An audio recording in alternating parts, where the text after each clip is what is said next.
Hello guys, कैसे हो? I hope you अच्छे होगे। एक बूढ़ी माँ और बेटे की कहानी जो दिल को छू लेने वाली है। एक बूढ़ी औरत अपने घर के कोने में ठंड से तड़प रही थी। जवानी में उसके पति का देहांत हो गया था। घर में एक छोटा बेटा था। उस बेटे के उज्जवल भविष्य के लिए उस माँ ने घर घर जाकर काम किया। काम करते करते वो बहुत थक जाती थी, लेकिन फिर भी आराम नहीं करती थी।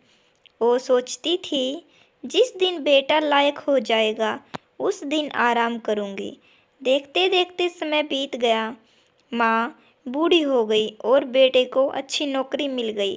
कुछ समय बाद बेटे की शादी कर दी और एक बच्चा हो गया। अब बूढ़ी माँ बहुत खुश थी कि बेटा लायक हो गया, लेकिन ये क्या, बेटे व बहू के पास तो माँ से बात करने का वक्त ही नहीं होता था। बस ये फर्क पड़ा था माँ के जीवन में। पहले वह बाहर के लोगों के बर्तन व कपड़े धोती थी, अब अपने घर में बेटे बहू के फिर भी खुश थी, क्योंकि औलाद उसकी थी। सर्दियों के मौसम में एक टूटी चारपाई बिल्कुल बाहर वाले कमरे में एक फटे से कंबल में सिमट कर माँ लेटी थी और सोच रही थी कि आज बेटे को कहूँगी, तेरी माँ को बहुत ठंड लगती है, एक नया कंबल ला दे। शाम को बेटा घर आया तो माँ ने बोला, बेटा मैं बहुत बूढ़ी हो गई हूँ, शरीर में जान नहीं है, ठंड सहन नहीं होती, मुझे नया कंबल ला दे।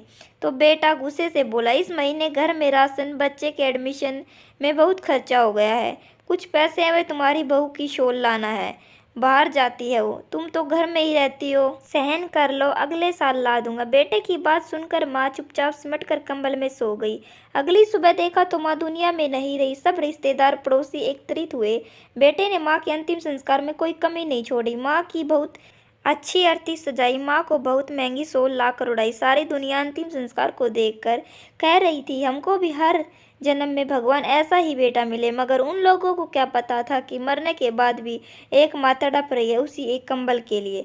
हेलो दोस्तों, आपकी इस कहानी के प्रति क्या राय है? कमेंट बॉक्स में ज़रूर बताना।